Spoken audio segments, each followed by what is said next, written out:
Good morning, everybody, and welcome to Sekurokon' 2024. I'm delighted to be here. I'm delighted that you've chosen to spend the day with us, even on your birthday. That's very special to us, so thank you very much. So this is Sekurokon. When I see it as the third Sekurokon, and we've had Privacon before that, and we couldn't be more proud of the evolution of these conferences. Now, if you're expecting things like Forrester Waves or Gartner Magic Quadrants, I'm sorry, you've come to the wrong place. We're going to be talking today about different styles of leadership. We're going to be talking about the history of gaming and how gaming has affected the pop culture and the way that we work and lead today. You're going to hear from some of the brightest minds in the industries. You're going to hear from some fantastic speakers. And we kind of ask everyone just to lean into the theme of the day, bring the energy, ask the questions. This is ultimately a day for you guys. And I think it's really important. It's really important to acknowledge that this isn't necessarily a cyber conference. What this is a creativity forum. This is an opportunity for the community to get together. It's to share some ideas. So it's more of a business conference for cyber people, and that's really going to be the theme of the day. Before I get on, and I know we've had a lot of thank yous, so I'm not going to cover all of that ground. So thank you to everyone that's been mentioned. I would like just to take a moment for another round of applause for Shemaine.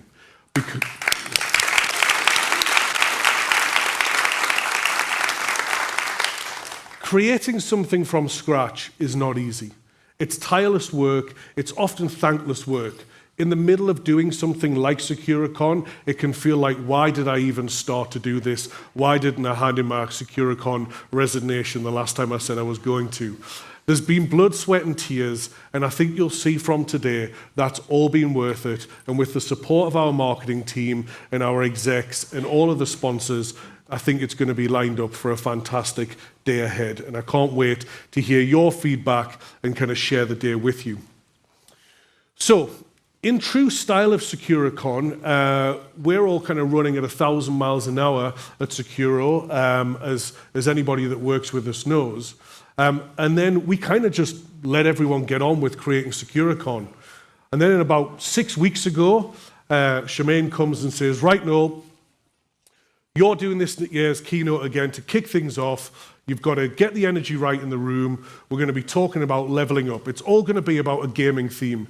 And I'm thinking, gaming, not really my modern day vibe, to be honest. You know, I don't even get a chance to play golf anymore now. I've got kids. Never mind get on the game. I did buy a Meta Quest 3 when I was on paternity leave, thinking I might get some virtual golf in, and that lasted about 5 minutes. So I thought, well, if I'm going to present around gaming, I'm going to have to go back to when I used to be involved in gaming. I want to go back and do the research and go, well, what was it that gaming did that could potentially shape leadership? What was it that was core part of the original arcade games? The world that we all know and love that started with the likes of the Game Boy or when you went into your favorite amusement park. What were the things that we could learn from those games that can shape us today and potentially take some insights of how things have been shaped in the future that our audience might not know about? So that's what I did. I spent the last 6 weeks researching the history of gaming to get a real flavor around how leaders of today and leaders of the past have taken some inspiration and some guidance from the gaming world to make themselves more effective today. And before I get into that around leadership, I think it's really important for me to categorize what I mean by leadership today. For me, leadership isn't about a job title. For me, leadership is about who you are and what you do and the principles you take into life. Whether you're leading yourself through some hardship or leading yourself onto the next growth phase of your life, whether you're leading a sports team, whether you're leading a business team, the principles and guidance that you can give as a leader fundamentally can make you get the next level of success, but also make you a great friend, great parent, great colleague. And that's really what today is about. It's not about the job titles. It's about the principles we can take from leadership to better our lives. All right, so where am I going to start then? So I thought, you know what, I'm going to start with something everybody knows. And I hope most people know all of the games here, otherwise I've really picked the wrong 6 because there was a few to choose from. We're going to start with what a lot of people class as the original. I'm going to start with Pac-Man. So, Pac-Man, bit of an interesting one. I was like, where on earth are we going to get the strategy aligned for how leaders can take on insights from Pac-Man? Well, the first thing, and of course we all work in very competitive environments, and we're always trying to achieve more in business, it comes down to knowing your competition and ultimately knowing your enemy and who's against you. Knowing your adversaries. I had to tie in cyber somewhere. So, what I didn't know about Pac-Man was the 4 ghosts all had different personalities. There's Inky, Blinky, Pinky, and Clyde. Don't know how Clyde didn't match with everyone else, but so be it. And they all had different strategies. So the great players of Pac-Man knew that Inky was more about ambush. Clyde was a bit random, and Blinky would always come out of a shock areas of the system to try and get Pac-Man and prevent him from going in the game. So the real strategists of Pac-Man knew their enemies and knew what was right in front of them and knew whoever was coming at them, how they could combat them and get those strategies to succeed. The second leadership lesson, and I think a really important lesson for everyone when you're thinking about Pac-Man, is about inclusion. So up until this point in the very early 80s with Pac-Man, every other game had been made for a male audience. It was more kind of violence-based. It was more made for young men. The creator of Pac-Man wanted to create something that was designed for everyone to play. So the non-violence, the knowledgeable maze game approach was the approach that was taken.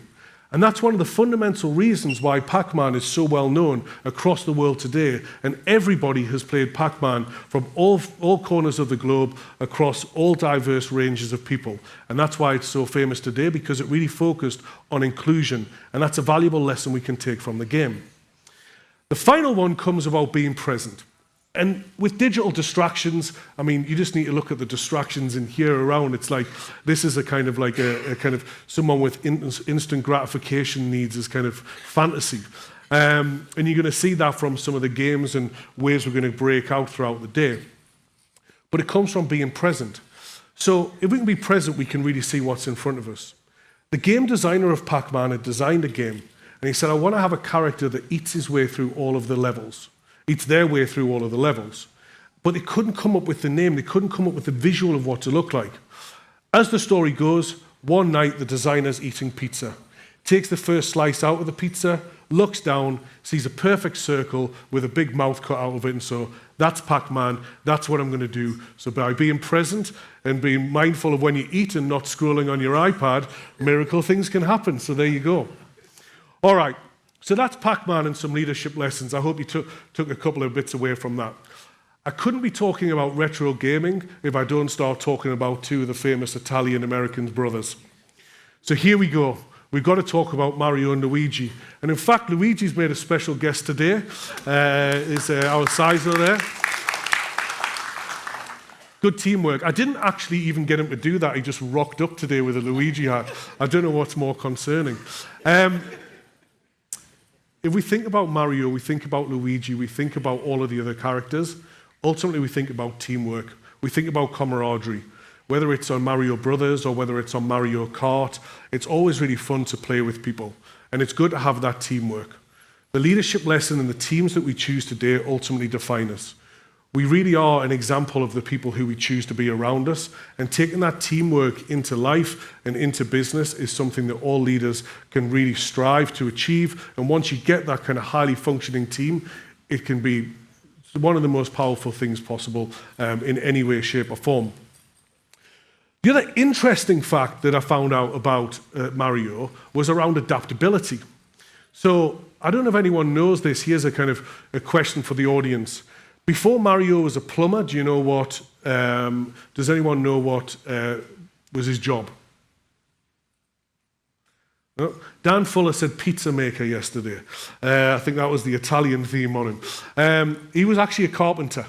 So Mario, in the original game where Mario was created, which we'll touch on later, was actually a carpenter. But the adaptability had to happen from the leaders inside Nintendo. Because when they designed this amazing game, and they were going to put Mario in the game, if anyone played the original Mario, it's all about going in and out of piping and in and out of tunnels throughout the world, throughout the games. So kind of having a carpenter going in and out of piping and kind of plumbing didn't really make sense. So they said, you know what, we're going to adapt. We're going to change our ethos of who Mario is, and we're going to make Mario a plumber. So the history of that is, it doesn't matter where you started, it matters where you're going. And if you want to change jobs, please all stay in cyber. We need more cyber people. But if you know from people outside of the industry, bring them in. We can give them a big warm hug and tell them how stressful it is. All right, and the final piece around Mario from a leadership lesson, it really comes down to, again, it is that teamwork, but it's also that inspiration that you can get from the people that you choose to be around you. The name Mario actually comes from the landlord of the Nintendo office. As they were building these games, they weren't very good at paying their rent. And one day, the landlord came in. He was called Mario Segal, no relation to Stephen as far as I'm aware. And he sat down, he was like, guys, enough's enough. You know, these passion projects aren't really working. I need you to start paying the rent. And they did a bit of negotiation. They said, look, we've got this character we think is going to change the gaming world, and Mario, we're going to call him after you. So that's where Mario came from. So you get inspiration from the kindness, the people who are around you. It can often lead you to where you want to go if you allow it to.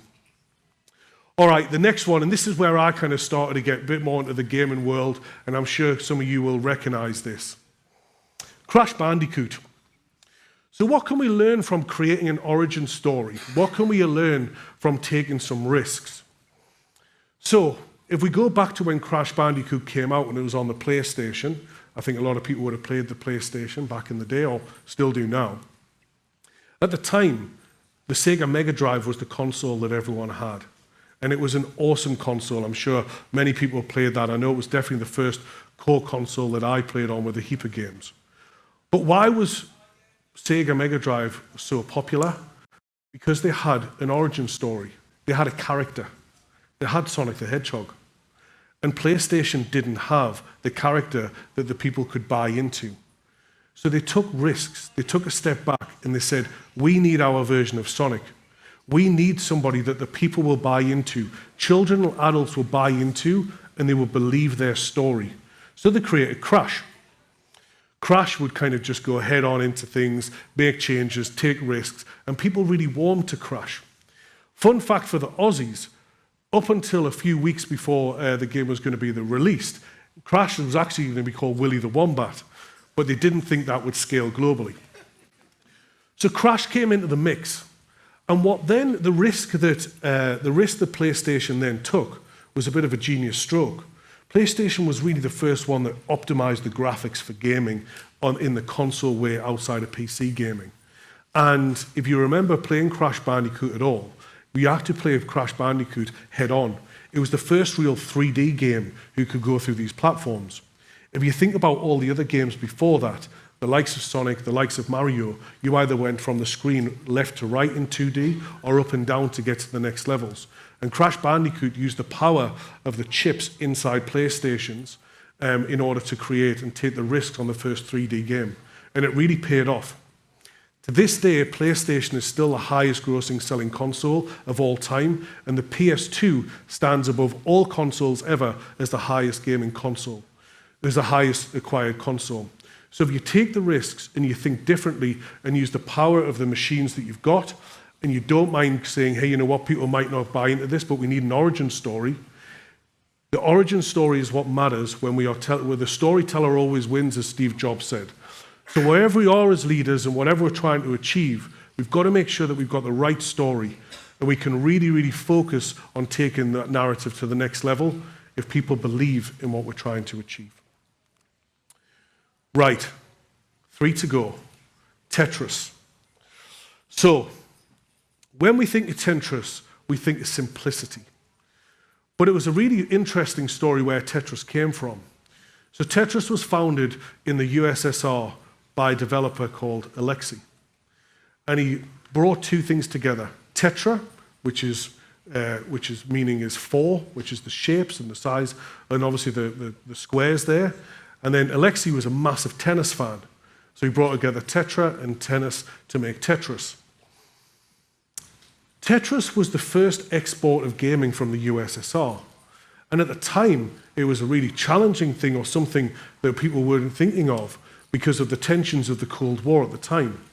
So the game went across borders in order to allow people from all around the world to play the simple game of Tetris, and people still play it today and know and love it. Now, I've got some bad news for the software vendors. So any of the software vendors, thank you very much for your sponsorship.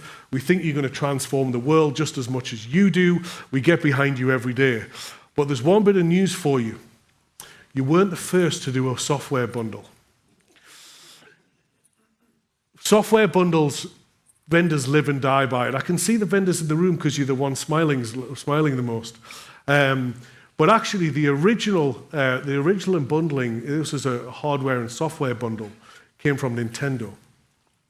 So Nintendo had created the Game Boy, but the Game Boy alone wasn't enough to sell to a broad audience. So they went and did the research, and they realized Tetris was the game at the time that everybody wanted to play. So they bundled Tetris with the Game Boy. And it's Tetris which gets the credit for selling millions and millions of Game Boys worldwide from that effective bundling. It was the right beachhead strategy by their leaders. Land with Tetris, go wide and deep with all of the other games, and get people hooked on the Game Boy, and it worked really well, and Nintendo really never looked back from the launch of the Game Boy. All right.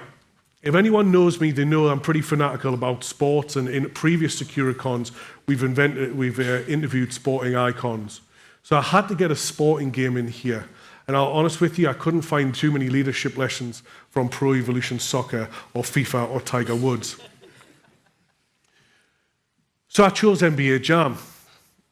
NBA Jam for me is just one of the games I think of my youth. And why a lot of us remember NBA Jam was because the story and the sounds that NBA Jam told. So you remember phrases like "he's on fire" and "boom shakalaka" and "smashing the backboard" when you score a three-pointer. But you also think of the pressure that we have in leadership, regardless of who we are leading, is often what defines us. It's that extra level of stress that we learn to deal with and use in our favor, which can really help people take their leadership to the next lesson.